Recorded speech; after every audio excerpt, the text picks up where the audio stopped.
आजकल के हर लोग सीरियस इशू को मजाक में ले लेता है और जब तक वो उस प्रॉब्लम में ना फंसे तो उन्हें समझ में नहीं आएगा।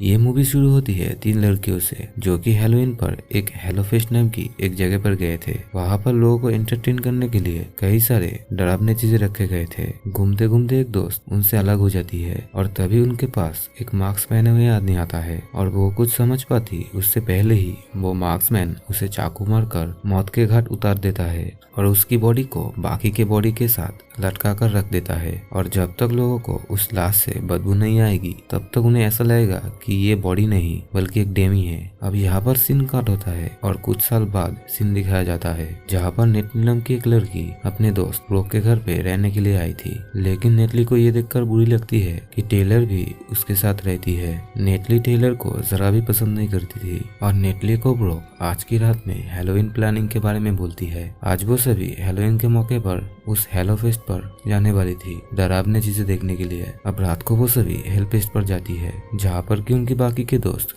क्वीन, गेल्विन और एशली भी थे। अब क्वीन उन लोगों को उस लड़की के बारे में बोलती है जो कि हमने मूवी की शुरुआत में देखा था और उस लड़की की लाश पुलिस को 3 दिन बाद मिली थी।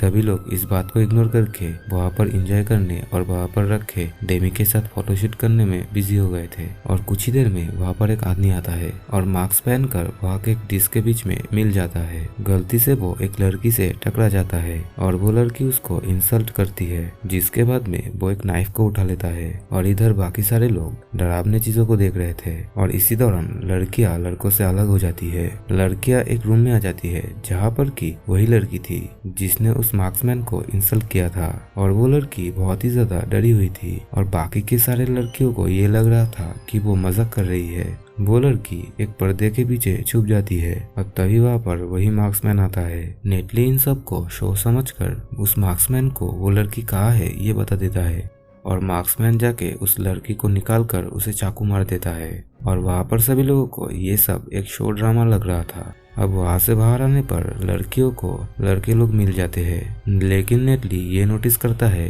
कि वो मार्क्समैन उसको अभी भी फॉलो कर रहा है। फिर वो सभी इस बात को इग्नोर करके वहाँ पर गेम खेलने लगते हैं। अब नेटली और गेल्विन एक फोटो बूथ में जाकर फोटो खिंचवाता है किस करते हुए और मार्क्समैन बाहर से उनकी फोटो लेकर चला जाता है और ब्रूक ये देखकर मार्क्समैन का पीछा करती है लेकिन उसे कोई दिखाई नहीं देता है। क्वीन उसको ढूंढ के बाकी सब लोगों के पास वापस लाता है। फिर सभी फिर से राइड के लिए जाता है लेकिन गेल्विन नेटली के लिए गिफ्ट लाने के लिए गेम खेलने जाता है लेकिन वो इस बार भी कुछ नहीं जीत पाता है। फिर वो खिलौनों के स्टोरेज रूम पर जाता है ताकि वहाँ से कुछ खिलौने नेटली के लिए ले पाए और तभी वहाँ पर वही मार्क्समैन आ जाता है और वो गेल्विन को नीचे गिरा के उसकी सर बुरी तरीके से फोड़ देता है। नेटली का मैसेज आता देखकर वो मार्क्समैन गेल्विन बनकर नेटली को मैसेज करता है। अब राइड पर जाते समय नेटली अपने सीट पर अकेली बैठी थी और बाकी सब तो राइड से उतर जाते हैं लेकिन नेटली वहां पर फंस जाती है।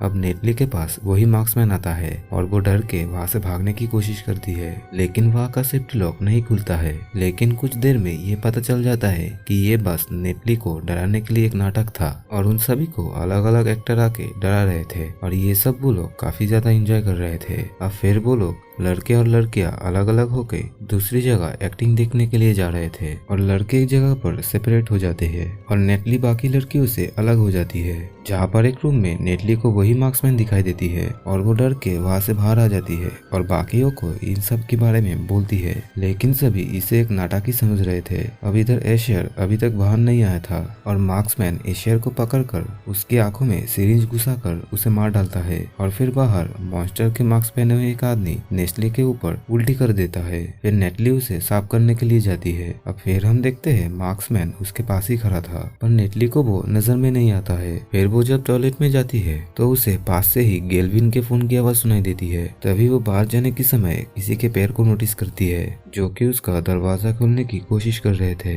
अब वो 911 पर इमरजेंसी कॉल करती है पर वहाँ पर नेटवर्क नहीं था। वो फिर किसी तरह दूसरी टॉयलेट पर जाती है पर वहाँ भी मार्क्समैन उसके बालों को पकड़ लेता है पर नेटली किसी भी तरीके से वहाँ से बच के निकल जाती है। फिर बाहर आके वो ब्रूक को सारी बातें बताती है। फिर वो लोग सिक्योरिटी गार्ड के साथ उस बाथरूम को चेक करने के लिए आती है। सिक्योरिटी गार्ड इन सभी चीजों को एक एक्टिंग का हिस्सा समझ रहा था तो इसलिए वो उनको कोई मदद नहीं करता है पर वहाँ पर नेटली और गेल्विन का फोटो पड़ी हुई थी।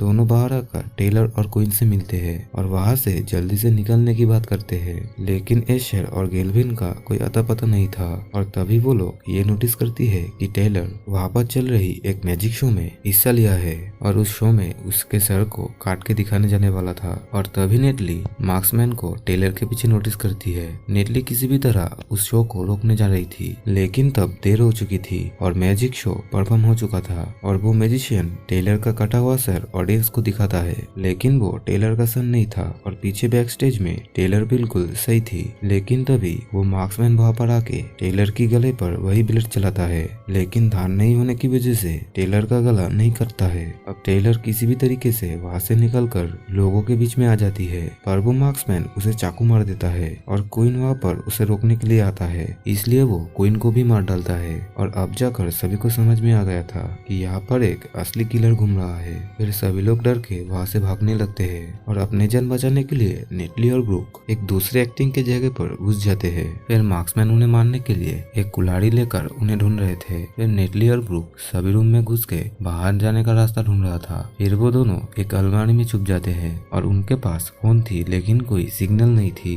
फिर मार्क्समैन उनके पास होके गुजरता है, लेकिन वो वहां पर उन लोगों को नहीं देख पाता है। फिर किलर के जाने के बाद में वो दोनों फिर से बाहर जाने का रास्ता ढूंढने के लिए निकल पड़ते हैं और अपने आप को बचाने के लिए वो दोनों एक हथियार भी रख लेती है। लेकिन एक रूम में वो मार्क्समैन ब्रूक के पैरों के ऊपर वो कुल्हाड़ी से अटैक करता है और नेटली भी मार्क्समैन के ऊपर अटैक करके ब्रूक को लेकर वहां से निकल जाती है। फिर वो दोनों डॉल से भरे हुए एक रूम पर आ जाती है और मार्क्समैन से बचने के लिए वो दोनों डॉल के मास्क पहन लेते हैं और मार्क्समैन वहां पे आकर समझ जाता है कि वो दोनों यही है। फिर वो सभी डॉलर के ऊपर अटैक करने लगता है। अब नेटली इसी दौरान ही मार्क्समैन के ऊपर अटैक करती है और मार्क्समैन भी उसे धक्का दे देता है। ब्रूक वहां से भागने की कोशिश कर रही थी, लेकिन वो मार्क्समैन उसके पीछे ही था और नेटली भी उसे ढूंढ रही थी और चोट लगने की वजह से वो ठीक से चल भी नहीं पा रही थी। अब मार्क्समैन उसे मारने ही वाला था, लेकिन तभी सही टाइम पर नेटली मार्क्समैन को चाकू मार देती है। फिर नेटली और ब्रूक बाहर आती है और तब तक वहां पर पुलिस भी आ चुकी थी।